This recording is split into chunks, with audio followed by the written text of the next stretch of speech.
Alors dans cette vidéo, je vais vous parler de la notion de challenge.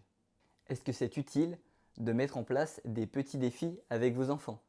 D'instaurer une ambiance de challenge quand on travaille? Est-ce que ça va les aider et les motiver?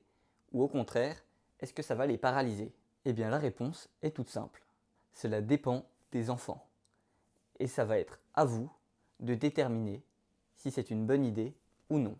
Bon, il est probable que vous ayez déjà une idée du goût ou non qu'a votre enfant pour les défis. Certains enfants sont bien plus efficaces lorsqu'il y a du défi. Cela crée pour eux une motivation supplémentaire.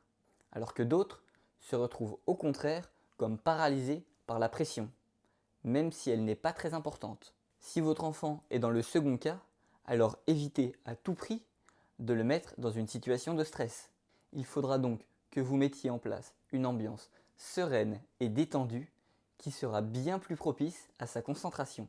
La réponse à la question du challenge est assez simple. Observez bien le comportement qu'a votre enfant face au défi. Et puis, vous pouvez aussi lui demander ce qu'il en pense. Mais ne vous formalisez pas, les enfants ne sont pas toujours conscients de leur rapport au défi. Alors, voici quelques conseils pour ceux dont les enfants sont réceptifs au challenge. Tout d'abord, voici deux idées assez simples pour ajouter un petit peu de défi lors des exercices.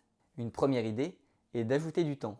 Vous pouvez lui dire qu'il a un temps imparti pour réaliser un exercice. Et l'autre idée peut être de lui donner le défi de ne pas faire une seule faute. Ça peut être sur une seule phrase au début, puis sur un paragraphe ou sur un exercice entier. Et puis ça dépend des matières. Ce sera à vous de vous adapter. Vous devrez donc vous adapter à l'exercice, mais aussi et surtout au niveau de votre enfant. Voici deux petits conseils à mettre en place lorsque vous donnez des défis à votre enfant. Le premier conseil est d'éviter les pièges. Et s'il y en a, prévenez votre enfant qu'il y a un piège quelque part, voire donnez-lui un indice pour le trouver. Plusieurs études ont prouvé que les pièges peuvent être contre-productifs dans les apprentissages, alors soyez vigilants et s'il y en a, prévenez bien votre enfant. Et le second conseil est de bien adapter les défis au niveau de votre enfant, c'est-à-dire qu'il doit être capable de réussir. Idéalement, il faudrait qu'il réussisse les défis que vous lui donnez la plupart du temps.